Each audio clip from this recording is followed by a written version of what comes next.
My Hero Academia, All Grown Up. Chapter 14. Bakugou left Uraraka's apartment with an attitude so bitter that even he was discomforted by it. He hadn't seen Deku in over a year, but over the course of a minute, his disdain for that nerd had more than doubled. Of fucking course the shit would happen. He reached the street and scowled fiercely at the sidewalk as he trudged away. He wasn't going in any particular direction, nor did he care to, but he knew he needed to get away from there.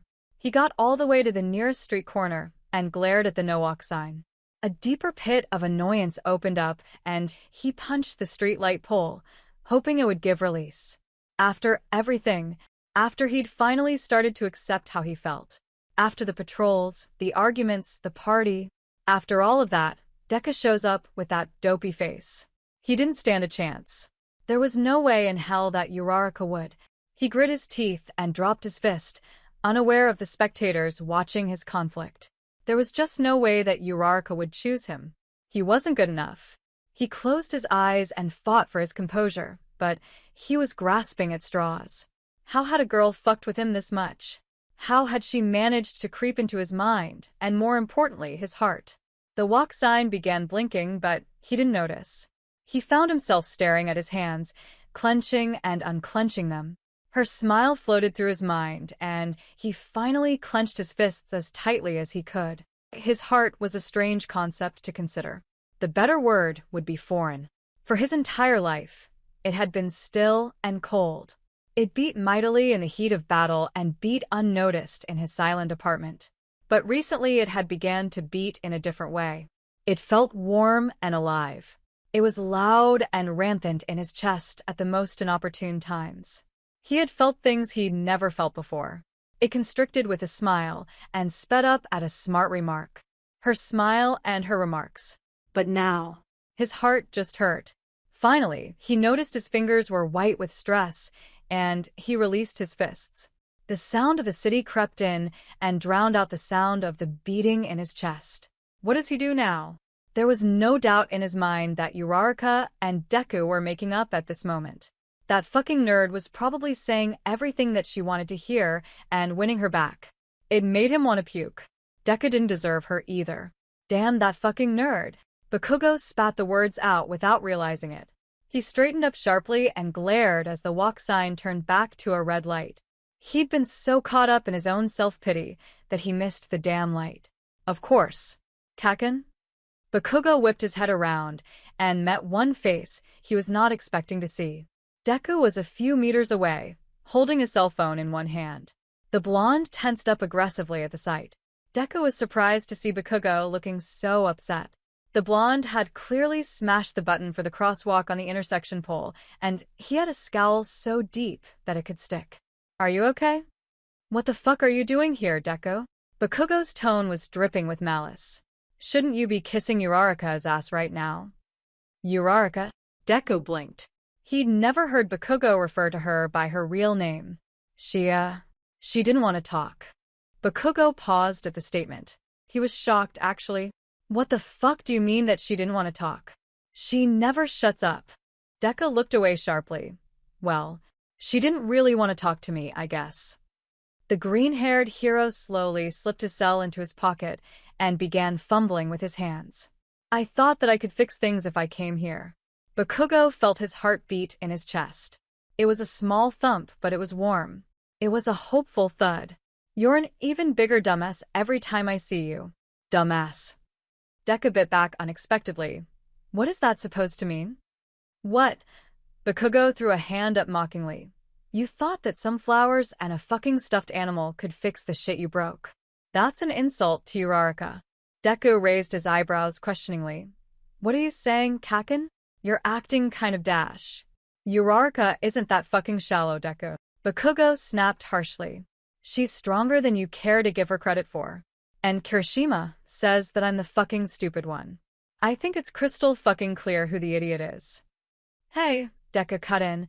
I didn't just hope that I could solve my problems with Uraraka by buying her cheap gifts. They were an apology. Bakugou rolled his eyes through a scowl. A cheap one. You said it yourself. All right, what is going on? Deku's expression looked suspicious and confused. What's the deal with you and Uraraka? I deserve to know. Bakugou stalked toward Deku with a cold look. There is no deal with Uraraka and I. We're co-workers.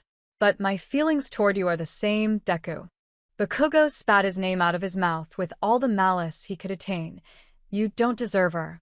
Deku watched as Bakugou came to a halt before him. He stared unafraid into the blonde's intense gaze. Everything I do is for Uraraka. For us. You wouldn't know what that's like, would you, Bakugou? Don't make me laugh, Deku.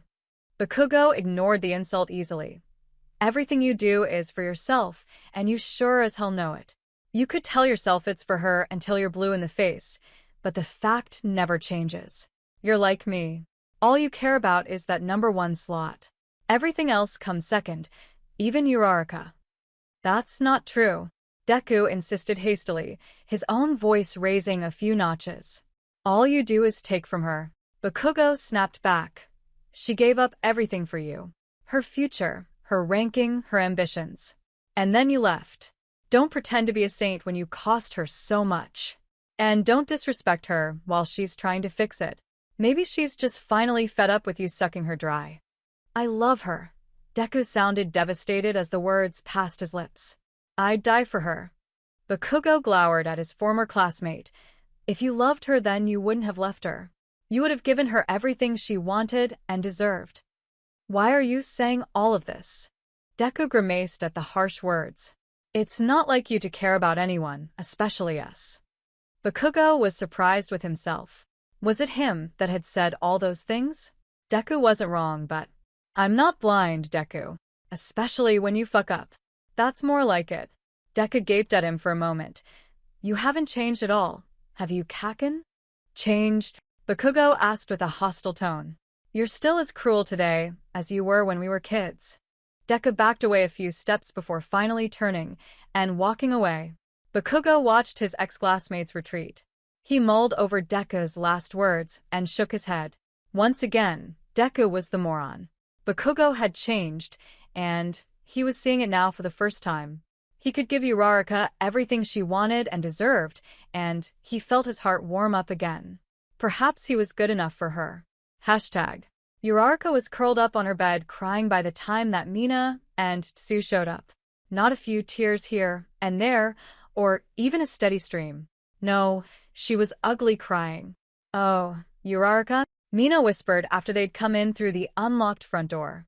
Tsu followed as the pink girl led the way into the bedroom. Are you alright, Ochako? No. She barely whimpered the word out, and she clutched the pillow tighter in her lap. Sure. Mina came around the side of the bed to hug her. We're here for you. Tsu sat down on the bed in front of Uraraka, her tongue peeking out as she spoke. Do you want to talk about it? He went through my emails. Uraraka blurted out, digging her fingernails into the pillow. And he. She sniffed exasperatedly. It's okay. Tsu patted her on the leg. We're here to listen. She caught Mina as the pink girl looked down at Uraraka regretfully. Perhaps Mina knew more than she was letting on. Yeah. Mina hugged the brunette tighter. You can tell us anything. Uraraka rubbed her cheeks with the backs of her hands. I stayed at Bakugou's place last night, she sniffed heartily, and he walked me home this morning. But when we got here... She threw her hands up defeatedly, not knowing what to say. Mina tossed Tsu a look not to press the many questions that they both had about Bakugou. What happened when you got here? Deku thought that I'd cheated on him. She shook her head fiercely in Mina's arms. With Bakugou. Tsu blinked, but her expression didn't give away the all-important question. Did you? Ashui. Mina scolded immediately. Of course she didn't. Uraraka shook her head in agreement. It was an accident. The two other girls froze up, but only Tsu was able to speak. What was an accident? Uraraka blinked her fresh tears away and glanced between Mina and Tsu. Both girls were staring at her intently. No, I didn't. I locked myself out of my apartment last night. Bakugou just let me stay at his. We didn't dash. Mina visibly relaxed. Oh, okay. Uraraka sniffed her nose again and pushed her pink friend off. Did you guys really think I'd cheat on Deku? Of course not. Tsu shook her head. Her tongue dropped a little further away from her mouth. It's just the way you said accident that had us kind of worried. Mina circled around the bed to sit beside the brunette. What happened after that? I told him to leave. Uraraka sniffed hard, her tears beginning to dry up on her cheeks. And he did. Mina reached out and took one of Uraraka's hands. Oh, you poor girl. The brunette slumped her face into the pillow. What do I do? Sue thought it over for a minute. Do you want to make up with Deku? I don't know. She forced the words out through the pillow. I'm just so. She sat up and groaned. I'm so mad at him. He was so desperate to find me that he went through my computer. Mina hissed at that statement. That's right, I forgot about that. Why would he need to do that? Exactly. Uraraka sniffled and straightened up a bit. And he didn't even say that he was sorry. He was so concerned about Bakugou that he didn't answer any of my questions. Both Mina and Sue were troubled by this. In their eyes, Deku had been good to Uraraka, and they'd always adored them as a couple. But on the other hand, they had never seen Uraraka so upset. So, he just accused you right away. Mina mumbled the words out quietly. Sue frowned a little as Uraraka nodded. That doesn't really sound like Deku. Normally, he would want to hear you out before he jumped to accusations. Uraraka laughed tiredly. I tried to explain, but he just kept asking so many questions. I just couldn't take it anymore, so I made him leave. He's probably just as torn up as you about this. Sue responded after she'd let Uraraka's reply hang in the air for a minute. I bet he feels terrible. He better, Mina quipped as she rubbed the brunette's hand. What a shallow thing for him to think. I could understand if it was anybody else, but Uraraka? He'd have to be crazy to think she'd cheat. I think you should talk to him. Sue ignored the pink girl's callous comments. At least try to work it out. This all sounds like a huge misunderstanding to me. Uraraka sniffed for another minute. Maybe you're right, Sue. I'll call him tomorrow. I think that's a good idea. Sue nodded and patted her friend's leg. Maybe you should change out of this dress. Have you had anything to eat? The brunette shook her head and watched as her black-haired friend stood up. I'll go make you some breakfast. Sue nodded toward Mina. You two just relax, okay? Mina nodded in return before Sue disappeared. The pink girl helped Uraraka to her feet and waited for Uraraka to change before she hugged the brunette again. I'm really sorry, Uraraka. I know you're having a really hard time. I'll live. Uraraka shrugged and she pulled on the bottom of the blue shirt she'd changed into. I should have known better than to stay at Bakugou's last night. Maybe this wouldn't have happened. About Bakugou, Mina pulled Uraraka back over to sit on the bed. I kind of had a hand in that. The brunette blinked with a questioning gaze. What do you mean? Mina chewed on her lip for a moment.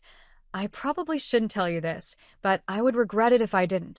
Uraraka tilted her head, worry taking its place on her face. Tell me what, Mina? The pink girl sighed defeatedly before finally meeting Uraraka's inquisitive gaze. Listen, Kirishima and I have known for a while that Bakugou has a sort of crush on you. So, he and I might have gone a little too far when we sent him after you last night. Uraraka was shocked. What? He has say what? A crush, Mina finished for her friend. I've always thought Bakugou was a huge jerk and totally wrong for you, but now, well, I think Kirishima might have been right. Hang on. Uraraka waved her hands in front of her face. That can't be right. Bakugou having a crush? On me? That's crazy. Mina shook her head softly. Kirishima and I sent him after you last night, so it's partially my fault that you ended up staying at his apartment. No. Uraraka breathed. No way. Bakugou doesn't like anybody, so why would he like me? That doesn't make any sense. Uraraka. Mina grasped the brunette by the shoulders. Focus, girl. It's not a big deal, okay? It's just a crush. If you don't like him, then it doesn't matter, right? Uraraka slouched and furrowed her eyebrows. This was big news to her. There was just no way that Bakugou could like her. Even if he did, how could she tell? Well, he had been acting a little bit different. He'd apologized to her on more than one occasion. In fact, he'd even bought her dinner. On top of that, he'd allowed her to stay at his apartment last night. He'd complimented her on the dress she was wearing. Did all this mean that he does like her? The better question was, did she like him? Her head swam with the questions. Are you okay? Mina asked quietly as she looked into Uraraka's darkening eyes. The brunette bit her lip and gently shook her head. This is... She struggled to find the words she wanted to say. Bakugou? No way. He's cold and rude. He's always been that way. So, what then? The pink girl tilted her head slightly. I just don't really believe you, Uraraka shrugged. He's the last person I would think of having a crush on me. It just doesn't seem like something he would do. Mina sighed and looked Uraraka dead in the eyes. I'm really sorry for not telling you sooner, Uraraka. Bakugou is a difficult guy and trust me, his feelings are just as complex. But if you're not happy with Deku anymore, I'm going to work things out with Deku. Uraraka cut the pink girl off. I just can't. I can't let all that time and effort go down the drain. The brunette rubbed her forehead at the thought. I have to try. Mina blinked at the response for a moment before nodding. All right then. Is there anything we can do to help you? I hate seeing you like this. No, Uraraka groaned the word out. I think he and I need to try and work it out on our own. Mina patted the brunette on the shoulders as Tsu returned with breakfast. Well, we're always here for you. You know that, right? I do. Uraraka nodded at her two friends. Thanks, guys. The three girls left the subject alone after that. Mina and Tsu focused on lifting Uraraka's spirits by other means while Uraraka wrestled with her mind and heart. The afternoon fell into evening and finally, the other two girls had to get going. When Uraraka was alone again, she felt the crushing weight of her dilemma. Could she and Deku find a worthwhile balance and repair their broken relationship? It felt like an impossible task. She dabbled with solutions in her mind as she sunk into her couch. One option she had was to explain all of her frustrations and hope that Deku could change. If only he could realize how capable she is, then maybe he'd stop worrying over the smallest details of her life. But how could she prove it to him? Should she have to? The other option was to accept that Deku was just like this. He'll always be concerned about her, and maybe she had misplaced his worry. Perhaps he acted like this out of love, not disrespect. It was the more practical option, honestly. She probably will never be able to change Deku in such a drastic way, so why try and force it? But her other problem was the new information she'd received about Bakugou. It was news that was not only hard to hear, but also hard to digest. Why would he take an interest in her? Even he had told her that she wasn't anything special.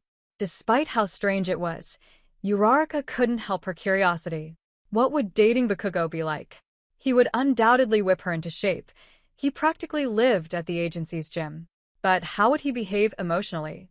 Was he a cuddler? Probably not. Would he still give her grief about everything under the sun? That was a guarantee. However she thought about it, she could help but smile at the hilarity of it. It was a very interesting concept. But there was one big question that still remained unanswered. What is there to love about Bakugou?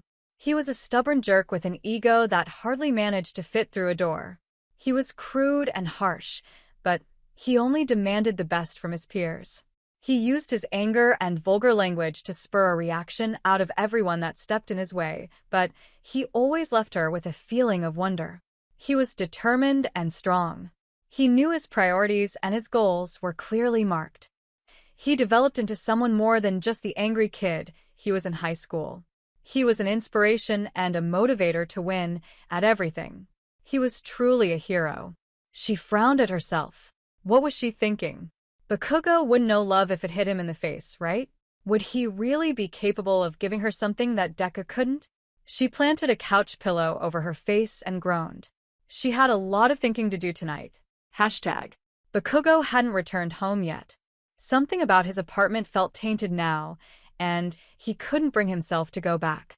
He'd wandered the city all day, ignoring the pesky pedestrians that clogged the sidewalks of downtown Tokyo. He was still angry. He couldn't get the events of last night and this morning out of his mind. It was a tiresome squabble in his mind. What does he do now? He'd contemplated asking Kirishima, but he knew he'd regret that decision. After all, that dumbass had told him he was on his own anyway. He'd considered his mother next, but as soon as the idea occurred to him, he'd crammed it back down. There was no way in hell he'd ever take the advice of that hag. He was sure she'd just waste his time. He was seated inside a coffee shop, one of the few in the city that was slow-going and quiet. He had finished his coffee long ago and was just staring mindlessly out the window. The first sign of sunset was beginning to tint the sky a light pink, and he wondered what he should do next.